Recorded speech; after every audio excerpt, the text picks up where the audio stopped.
নাই, বিজেপির কোন গার্জেন নাই, সব এমনি এমনি বেঁচে উঠে। আরে বিশ্ববন্ধু সেন এখনো জীবিত আছে, বিশ্ববন্ধু সেনের কার্যকর্তারা এখনো জীবিত আছে, মাঠে ময়দান ছেড়ে পালিয়ে যায়নি তাদের সরকার। তো কংগ্রেস সিপিএম লুক পাইব, কংগ্রেস সিপিএম এত লুক পাইব না, মধ্যে লুক বুকে ঢুকে থাকা।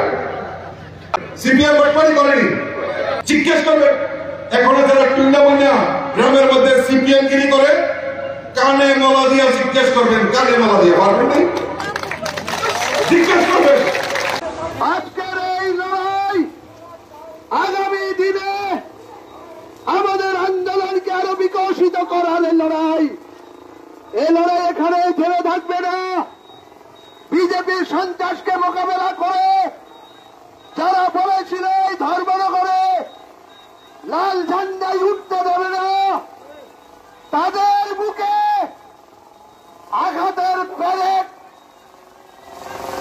তাদের মুখের উপর যোগ্য জবাব দিয়ে আমাদের কমরেডরা প্রাকৃতিক বিপর্যয় উপেক্ষা করে, আমাদের কমরেডরা প্রাকৃতিক বিপর্যয় উপেক্ষা করে শ্রমজীবী মানুষের মুক্তির আন্দোলনকে এগিয়ে নিয়ে যাওয়ার জন্য যে আন্দোলনের যে নতুন ইতিহাস গড়ে তুললেন, আমরা তাদেরকে সংগ্রামী অভিনন্দন জ্ঞাপন করছি।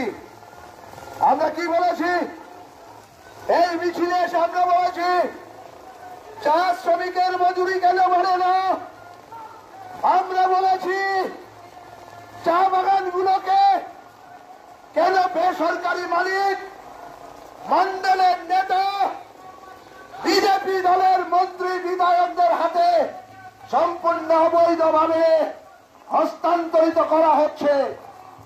আমরা বলেছি এই রেখা শ্রমিকের মজুরি কেন বাড়ে না। জিনিসের দাম বাড়ে, তেলের দাম বাড়ে, ডালের দাম বাড়ে, ঔষধের দাম বাড়ে, প্রত্যেকটা নিত্য প্রয়োজনীয় জিনিসের দাম বাড়ে। দাম বাড়ে না শুধু মানুষের, রেখা শ্রমিক মজুরি পাচ্ছে না। এই পূজার বাজারে মানুষ গ্রাম থেকে শহরে আসে না, শহরের মানুষ বাড়ি থেকে বের হয় না। অর্থনৈতিক তীব্র সংকটের মধ্যে গোটা রাজ্যের মানুষ, গোটা দেশের মানুষ এই অর্থনৈতিক বিপর্যয় মোকাবেলা করবার জন্য, গণতন্ত্র পুনরুদ্ধারের জন্য, রাজ্যে আইনের শাসন প্রতিষ্ঠার জন্য, আগামী দিনে বামফ্রন্টের নেতৃত্বে আধুনিক ত্রিপুরা গড়ে তোলবার জন্য বৃষ্টি ভেজা আজকের বিকালে আমাদের কমরেডরা যে নতুন ইতিহাস করলেন আন্দোলনে, আমরা তাদের সকলকে সংগ্রামী অভিনন্দন জ্ঞাপন করছি।